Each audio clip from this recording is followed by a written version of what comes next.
Le Cercle RH est aujourd'hui avec des expertes, 3 femmes sur le plateau, pour débattre et commenter l'actualité. La réforme de l'assurance chômage, elle a été votée, cette réforme, c'est l'acte 2, avec un certain nombre de sujets sous-jacents. On va en parler. On parlera justement parmi ces sujets des seniors, parce qu'il y a un débat évidemment sur le taux d'emploi des seniors, avec un index proposé et porté par le ministre Dussopt. Ça passe pas bien avec le MEDEF qui dit pas d'index.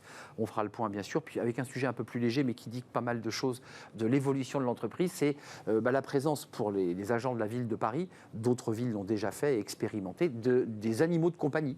Le chien, le chat, le boa, la souris et je ne sais pas, on pourra venir avec son animal de compagnie, ça vous fait déjà sourire.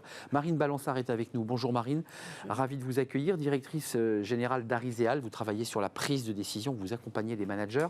Marie-Noëlle de Pembroke, merci d'être avec nous. C'est la première fois que vous venez dans le cercle des experts, présidente de Pembroke Family Office et présidente des entrepreneurs et dirigeants chrétiens de Paris. Merci d'être avec nous. Et puis Véronique Reilsoult, bonjour Véronique, bonjour. CEO de Backbone Consulting. Alors vous l'avez dit tout de suite, je ne suis pas là pour donner mon opinion, mais je suis là pour raconter ce que dit l'opinion des sujets que l'on va traiter sur le plateau. Commençons par l'assurance chômage. Alors évidemment, on en parle beaucoup sur ce plateau puisqu'on parle d'emploi. Acte 2, réforme votée à l'Assemblée nationale en première lecture, avec l'aide des voix des LR, pour faire un tout petit peu de cuisine. Texte qui propose de moduler en fonction du niveau d'activité. Alors je ne sais pas qui veut prendre la parole sur ce sujet, mais quand on creuse ce texte, on se dit le texte est voté, mais il reste tout à faire parce que maintenant la balle est dans le corps des partenaires sociaux et c'est à eux de fixer.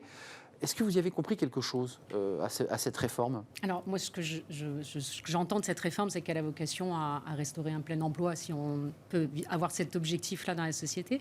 Et puis, surtout, à combler des emplois qui ne sont pas pourvus aujourd'hui. Je crois qu'il y a 345 000 emplois qui ne trouvent pas de candidats. Et donc, on a un gros problème chez nos entrepreneurs, c'est d'arriver à recruter dans leur entreprise. Alors, moi, je pense que le sujet important par rapport à l'emploi, c'est redonner envie et de l'énergie aux employés, aux salariés de revenir travailler dans les entreprises, de trouver une finalité de l'entreprise, mais également leur manière de faire au sein de l'entreprise. Donc, vous soutenez, à travers les mots que vous nous dites là, vous dites, oui, c'est plutôt un texte qui va dans le sens de remettre en relation l'offre et la demande, c'est ce que vous dites ? Oui, mais je mets une réserve sur le risque de création de précarité supplémentaire, en particulier chez les seniors, puisqu'on va en venir tout à l'heure. On va y venir assez vite. Vous en pensez quoi, Marine Balançard, de ce texte Acte 2, on module en fonction de l'activité économique ? Oui, c'est ça. Donc, il y a le risque quand même d'une création d'une nouvelle machine à gaz qui serait un ajustement des indemnités selon le taux d'emploi dans la région ou autre d'ailleurs. Le texte ne règle pas ces sujets, on est bien d'accord. C'est bien les partenaires sociaux qui vont fixer le montant. Voilà. Alors là, c'est quoi ? On est dans une situation économique où il faut baisser les indemnes ? Je n'arrive pas à savoir. Ça dépend des régions, mais surtout, là, ils se lancent dans quelque chose d'expérimental dans un pays qui est déjà survolté. Donc, je ne sais pas si c'est le bon moment pour complexifier quelque chose où déjà la plupart des gens ne comprennent plus rien. Véronique Reilsoult, je précise quand même que la réforme, c'est-à-dire celle qui existe avant le texte, est prolongée jusqu'en 2023. Il faut préciser que tout ça ne va pas arriver en fin d'année. Demain. Les Français l'ont bien compris. Le sujet qu'ils retiennent, c'est la notion de rupture d'égalité. Le sentiment que finalement, vous avez cotisé de la même façon, mais vous ne serez pas indemnisé de la même façon. Et comme on ne va pas modifier les cotisations, les Français, il y a des sujets qu'ils maîtrisent peu, mais le sujet de l'indemnité chômage, ils la maîtrisent plutôt bien. Donc, ils ne comprennent pas forcément l'objectif. Le sujet de vous faire revenir à l'emploi, ils le vivent comme une stigmatisation de la réalité. Donc, si vous êtes au chômage, c'est de votre faute. Donc là encore, c'est pas forcément bien pris. Certes, en plus un contexte actuel qui est un peu société complexe, de la paresse, a dit société de la paresse, députée Renaissance. Société de la paresse. Et du coup, ça ne fait que réactiver 3 leviers qui sont toujours très compliqués dans l'opinion à faire bouger. Le premier, c'est la peur, c'est-à-dire la crainte dans un univers incertain. Et puis, je ne vais pas vous lister ce qui, en ce moment, fait que les Français sont pas très rassurés. Donc, on réactive la peur de « et si moi, j'étais fortement précarisé parce que dans un lieu où on va baisser mon indemnité, mais je n'ai pas pour autant un emploi qui correspond à mes compétences ». Le deuxième, c'est une forme d'incompréhension et de sentiment de distance entre le politique qui va vous expliquer que vous êtes paresseux et la réalité du ressenti, et on parle bien de ressenti des individus. Et puis le troisième, c'est la perte de confiance parce que justement, vous avez l'impression qu'il y a une forme de décalage, une perte de confiance des citoyens. Oui, c'est ce que dit Marine Balançard. C'est-à-dire est-ce que c'est le bon moment ? alors c'est jamais le bon moment de réformer, mais est-ce que le contexte actuel permet de faire des réformes?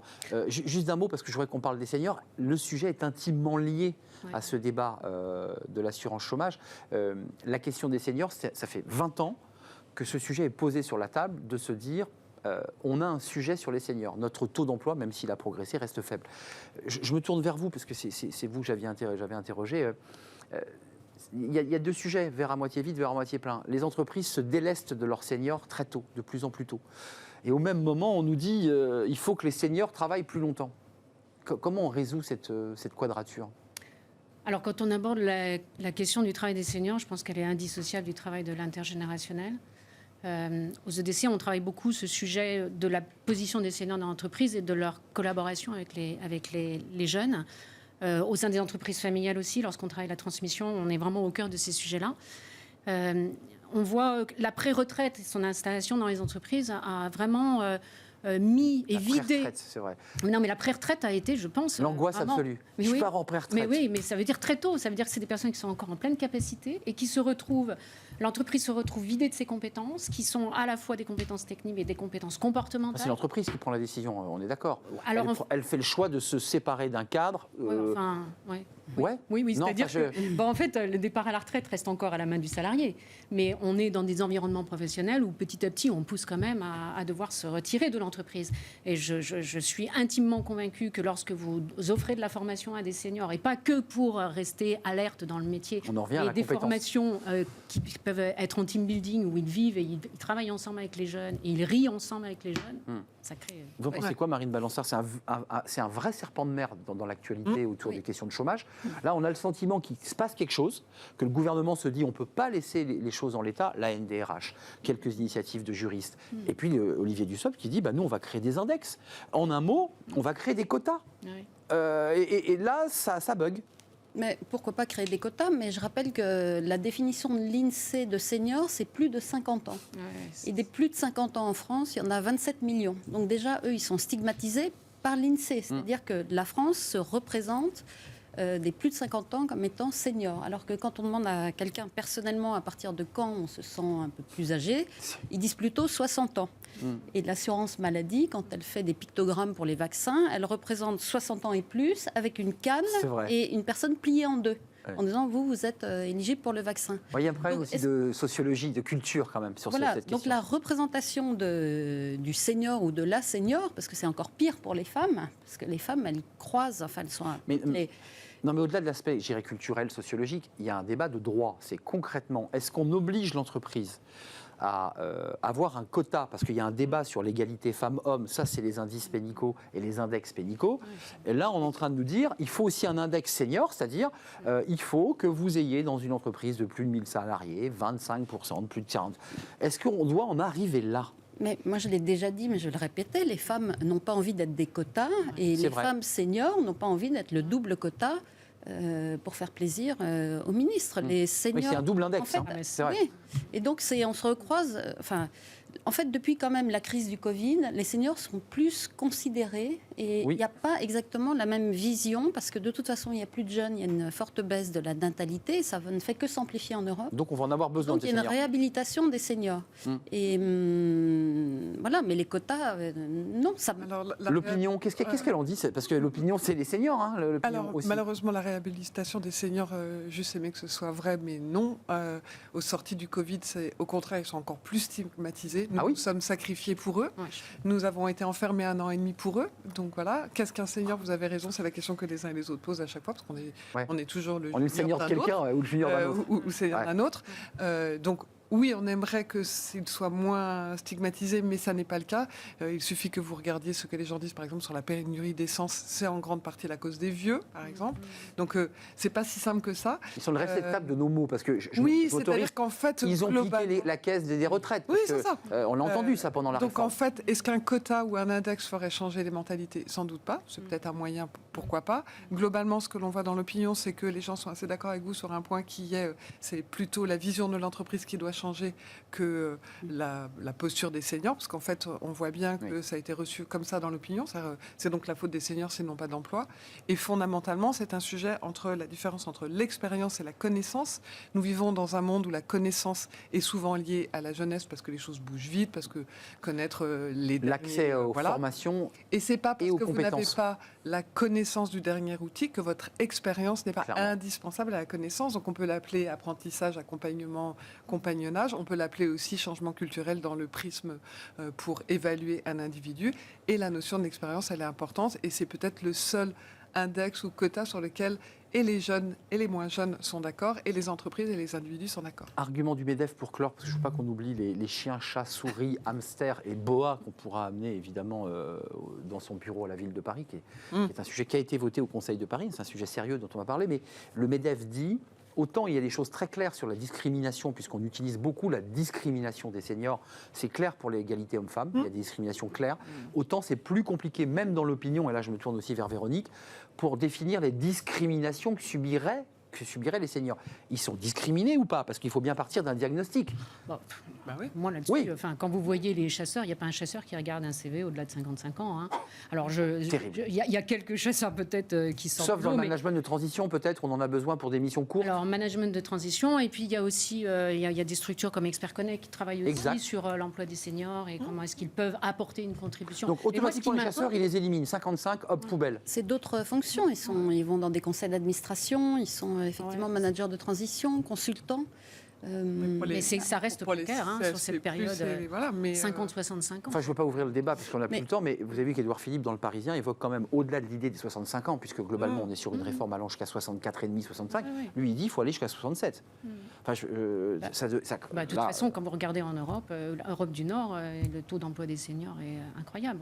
On est à 67% en Suède, là où on est à 56% en France. on ne va pas le régler Et aujourd'hui. 53 pour les femmes. Ouais. On est Mais encore est-ce qu'on fait des mesures? La NDRH évoquait une fiscalité adaptée, comme on l'a fait, excusez-moi, pour un jeune, une solution. Alors il s'amuse à dire un jeune, un vieux, ce qui est évidemment très impropre, mais un jeune, une solution a fonctionné.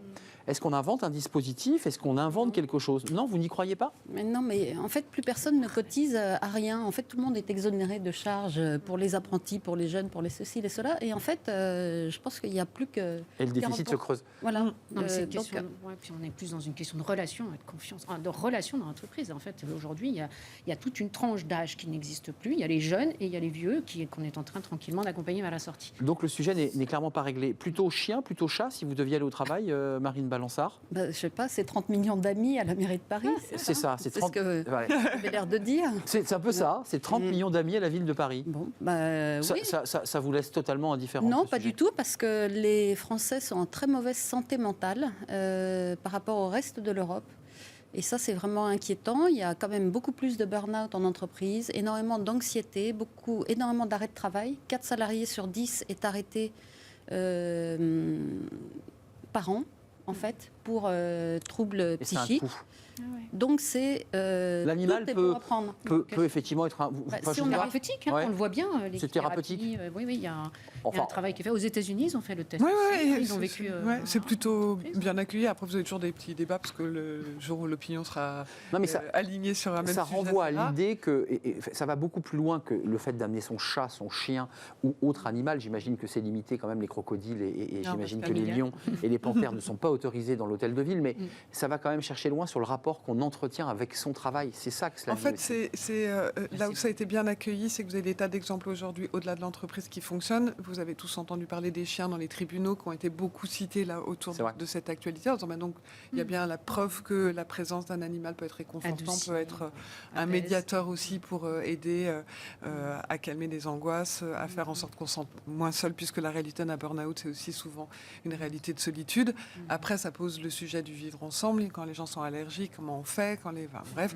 Et puis bon, bah, comme ça vient de la mairie de Paris et des employés et des agents de la mairie de Paris, qui sont toujours un petit peu rayés dans l'opinion parce qu'on a l'impression qu'ils ne sont pas toujours très efficaces.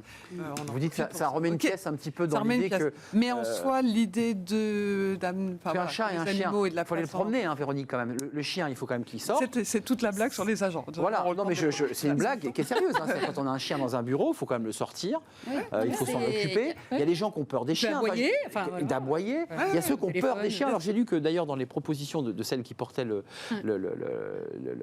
texte au Conseil de Paris, elle évoquait aussi dans les enjeux de permettre à des gens qui avaient peur des animaux de se réconcilier avec des animaux. Oui. Enfin, est-ce que c'est bien la fonction d'un travail que de se réconcilier avec les animaux? Non, mais là, je pense que là, on sera toutes les trois d'accord et l'opinion est d'accord avec vous. Non, c'est pas le... Mais surtout, c'est très Bien-être animal. C'est paradoxal parce qu'on n'arrête pas de désincarner le travail. On n'a plus son bureau, c'est le flex office. Mais il faudrait qu'on ait un chien avec son petit panier. On peut même plus mettre des photos sur son bureau parce que de toute façon, il est pris par quelqu'un d'autre dès qu'on se lève. Et en même temps, on peut apporter son chat ou son chien et évidemment laisser bébé à la maison ou à la crèche. Mais par contre, le chat et le chien, on peut l'apporter au bureau. Enfin, l'amener au bureau, plus exactement. Véronique, de nouveau, cet exemple qui se passait pendant les derniers procès avec des chiens qui étaient là pour accompagner, en particulier le triste procès de l'autocar et de la difficulté pour les parties civiles d'assister à quelque chose qui était très douloureux.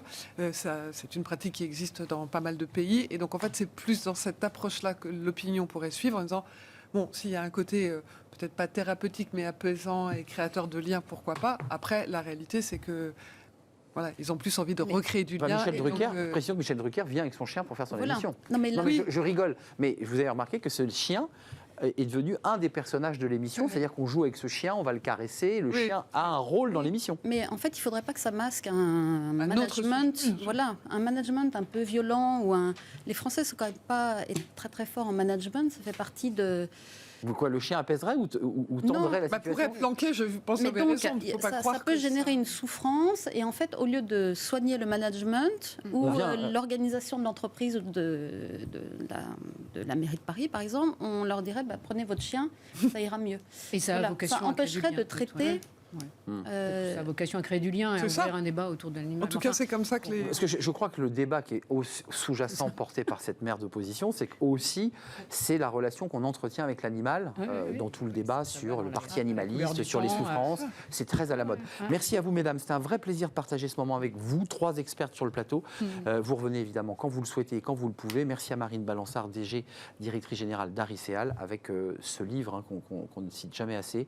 Décider, ça se travaille. Ça se travaille, édition Erol. Erol. Je n'ai pas dit de bêtises. Merci à Marie-Noëlle de Pembroke d'être venue sur le plateau, première fois, et vous reviendrez évidemment, présidente de Pembroke Family Office et présidente des entrepreneurs et dirigeants chrétiens de Paris. Et merci à Véronique Reitsoult, CEO de Backbone Consulting. Vous étiez la voix de l'opinion à travers ce qu'elle dit, ce qu'elle exprime sur les réseaux sociaux, notamment. On termine avec Fenêtre sur l'emploi. On parle de femmes. Bah oui, on n'est pas totalement dépaysé. La féminisation des métiers techniques de l'énergie, bah oui, c'est plutôt des métiers où on pense que ce sont des hommes, mais non, il y a aussi des postes à pourvoir et des emplois formidables pour les femmes. On en parle tout de suite avec notre invité.